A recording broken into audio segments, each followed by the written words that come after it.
Welcome to the 5 Show. We're delighted to have you with us. Now, you've just watched a bit of sound ball. Tell us what you think.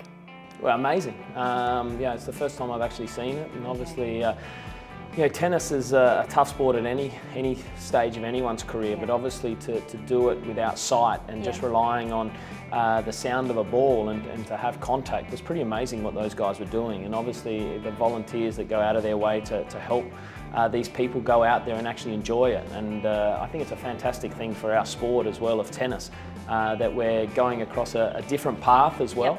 And expanding to different people, and obviously people still with disabilities as well are able to enjoy our great sport. What are some of the challenges you face in your career? Yeah, there's lots of challenges, I guess. You know, just being put in the spotlight from a young age and being able to deal with the media side of it and being in the public. And obviously you have to learn to adapt with that as you grow. And you obviously get a lot more mature over the years and learn from your experiences as well. Speaking of learning from experiences, if you could go back in time, is there anything you would do differently?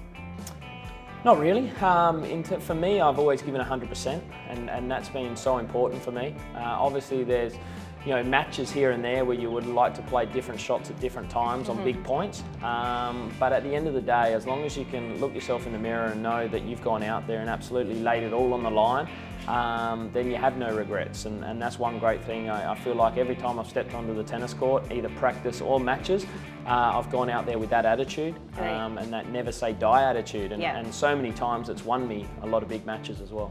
Now, tennis, unfortunately, isn't very big in Asia yet. How do you think that can be changed? Well, the biggest thing is by guys like Kei Nishikori, obviously, dominating the game and raising the awareness. And I think tennis is quite an expensive sport as well to start up, so that can cause some issues, I guess, for families. But if they have guys like Nishikori or Li Na in the women's side to look up to, and then they can have idols of their own, and they don't have to look outside the Asian continent. What words of advice would you give to young people who obviously want to follow in your footsteps?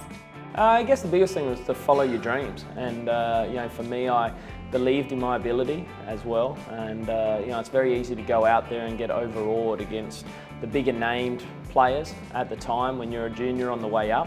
But as well, just go out there and give 100% and compete all the time. And I was very mentally tough, but I believed in myself and what I could do out in the court. And obviously, still I had to pinch myself though that I was able to be world #1. And at the time, you take it for granted a little bit. You don't realise how big an achievement it is until probably later on. Wonderful. Well, thank you, Lleyton, for being on the show. Thank you.